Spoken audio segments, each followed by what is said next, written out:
Match between MRT team vs போங்கோ teams. Toss போட coin இல்லாத காரணத்தால் எம்ஆர்டி டீம் கேப்டன்ஸ் பூபால் பேட்டை டாஸ் பண்ணியிருக்காரு. போங்கோ டீம் கேப்டன் பல்லாம் சொல்லியிருக்காரு. பட் மேடு விழுந்து MRT team captain toss win பண்ணியிருக்காரு. டாஸ் வின் பண்ணதும் கேப்டன்கிட்ட வந்து பேட்டை பிடிக்கிட்டு ஓப்பனிங் கடை வந்திருக்கா தமிழ். மொதல் பாலே ஒரு ட்ரைவ் பண்ணியிருக்காரு. ஐயோ 4. கேப்டன் போங்கோ டீம் கேப்டன்ஸ் காமா விட்டுருக்காருங்க. ஒரு 4 மொதல் பால் 4 அடிச்சு அதை போல் ரெவிஷோ ட்ரை பண்ணியிருக்காரு. வாயில் போட்டுக்கிட்டாங்க. சிறப்பான ஒரு கேட்ச்.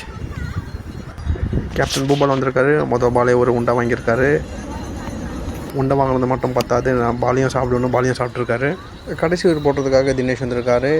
பூபால் விசஸ் தினேஷ் எப்பவுமே ஒரு இந்தியா பாகிஸ்தான் போல தான் இருக்கும். மொதல் பாலே ஒரு 4 அடிச்சிருக்காங்க. எப்படியே தினேஷை வச்சு செய்வார் அவர்.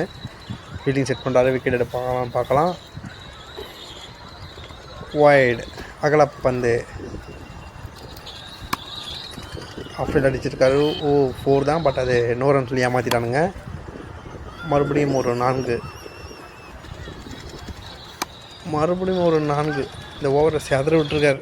2 ஓவர் முடிவில் டீம் ஸ்கோர் 22.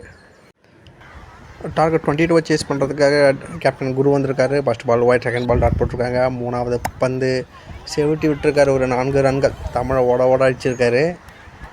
பார்க்கலாம், ஆடியன்ஸ்லாம் பார்த்துட்டே போகிறாங்க.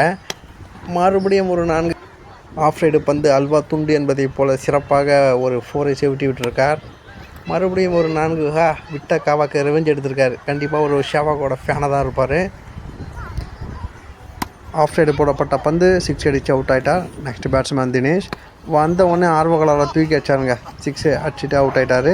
டீம் மொதல் மேட்ச்லேயே கோப்பையை கைப்பற்றிட்டாங்க எம்ஆர்டி டீம்.